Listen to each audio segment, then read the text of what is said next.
Video பார்க்குற உண்மையான உள்ளங்கள் எல்லாருக்கும் காலை வணக்கங்க. எல்லாரும் எப்படி இருக்கீங்க? எல்லாரும் நல்லா இருக்கீங்களா? எல்லாரும் நல்லா இருப்பீங்கன்னு சொல்லிட்டு நம்புகிறேன்.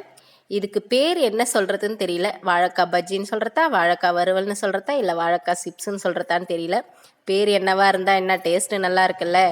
இன்றைக்கி 2 நாளைக்கு முன்னே பார்த்தீங்கன்னா, நான் என் ஃப்ரெண்டு வீட்டுக்கு போனேன். அவள் வீட்டில் வாழை மரம் இருக்குன்னு சொல்லிட்டு அவள் 2 வாழைக்காயை பிச்சு இந்த மாதிரி க்ளீனாக தோலெல்லாம் செதுக்கி எடுத்துட்டு சின்ன சின்னதாக கட் பண்ணி, இது பார்த்திங்கன்னா நம்ம வீட்டில் நான் செஞ்சு பார்க்குறேன். ஆனால் அவள் வீட்டில் அவள் எனக்கு செஞ்சு கொடுத்தா இதே மாதிரி இந்த வாழைக்காயை மேல் தோலெல்லாம் செதுக்கிட்டு இந்த மாதிரி சிறுசாக மெலிசாக கட் பண்ணி தண்ணியில் போட்டு நல்லா நனைச்சி இந்த மாதிரி எடுத்து வச்சுட்டு, அதுக்கப்புறம் பார்த்திங்கன்னா வீட்டில் கடல மாவு இல்லை, பஜ்ஜி மாவு இல்லை, அப்புறம் அரிசி மாவு இல்லை, அப்படி இப்படின்ற காரணத்தெல்லாம் விட்டுட்டு இந்த மாதிரி வெறும் மிளகாத்தூளை போட்டால், அவள் எப்போவுமே போடுற குழம்புக்கு போடுற மிளகாத்தூள், வீட்டில் அரைச்சி வச்சுருக்கிற மிளகாத்தூளை ஒரு 2 ஸ்பூன் அள்ளி போட்டு அதில் லைட்டாக கொஞ்சம் சிக்கன் மசாலாவும் சால்ட்டும் கொஞ்சம் கலந்து அதை மட்டும் அப்படியே லைட்டாக தண்ணி விட்டு கலக்கினா அவள் வீட்டில்.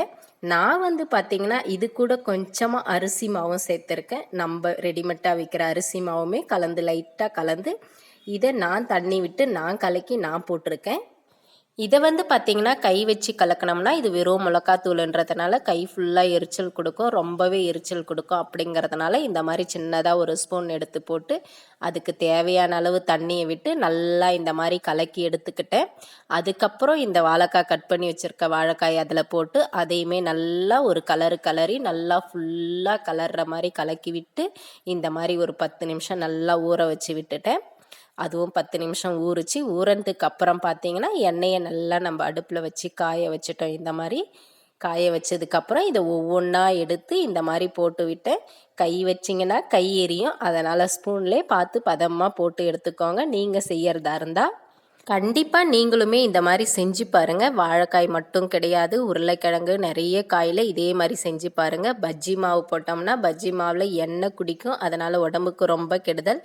இது வந்து வெறும் மிளகாத்தூள், உப்புத்தூள், நம்ம சிக்கன் மசாலா மட்டும் லைட்டாக போட்டிருக்கிறதுனால லைட்டாக நான் அரிசி மாவு போட்டிருக்கேன். பாருங்கள், பார்க்குறதுக்கே ரொம்பவே கலர்ஃபுல்லாக இருக்குது. அதே மாதிரி டேஸ்ட்டுமே பார்த்திங்கன்னா ரொம்பவே டேஸ்ட்டாக இருந்தது. நம்ம வாழைக்காய் பொரியல் செய்கிறத விட இந்த மாதிரி செஞ்சு கொடுத்தோம்னா நம்ம வீட்டில் பிள்ளைங்க வந்து ரொம்பவே விரும்பி சாப்பிட்றாங்க.